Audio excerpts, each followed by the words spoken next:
प्रभु यीशु मसीह के मधुर और मीठे नाम में आज दिनांक 2 जुलाई दिन बुधवार को आप सब श्रोताओं का हम स्वागत करते हैं।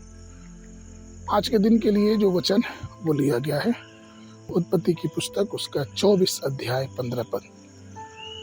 वचन कहता है, और ऐसा हुआ कि जब वो कह ही रहा था कि रिबका जो इब्राहिम के भाई नाहोर के जन्माए मिल्का के पुत्र बतूएल की बेटी थी, वह कंधे पर घड़ा लिए हुए आई।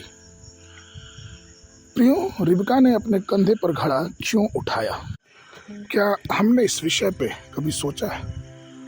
उस घड़े में अगर हम देखें तो हमको सिर्फ पानी दिखाई देगा, लेकिन ऐसा नहीं था। हकीकत में उसमें सिर्फ पानी ही था, लेकिन उस घड़े में जो रिबका ने उठाया था उसमें एक जिम्मेदारियां भी दिख रही थी। आप सोचे कि एक अजनबी के लिए रिबका ने एक घड़ा उठाया और उसे तो पानी पिलाया ही पिलाया, लेकिन उसने उसके ऊंटों को पानी पिलाया। ये कितनी गंभीर बात है कि बार बार कुएं में बाल्टी को डालना, उससे निकालना, फिर मटके में डालना, फिर ऊंट को पिलाना। और अगर हम और आप ऊंट का पानी पीने के विषय में जानते हैं तो हम और आप इस बात को समझ और जान सकते हैं कि किस प्रकार से ये बहुत ही गंभीर विषय है। और वो सिर्फ इसलिए क्योंकि ऊंट बहुत पानी पीता है। सबसे बड़ी चीज कि रिबका का जो घड़ा था वो खाली नहीं था, वो भरा हुआ बर्तन था। और एक युवा महिला के कंधे पर इतनी बड़ी जिम्मेदारी और जिम्मेदारी के साथ उसके जीवन का निर्वहन, ये एक बहुत बड़ी चीज है। उसने अपने कंधे में मजबूती से एलियाजर और उसके ऊंटों के लिए एक जिम्मेदारी उठाया।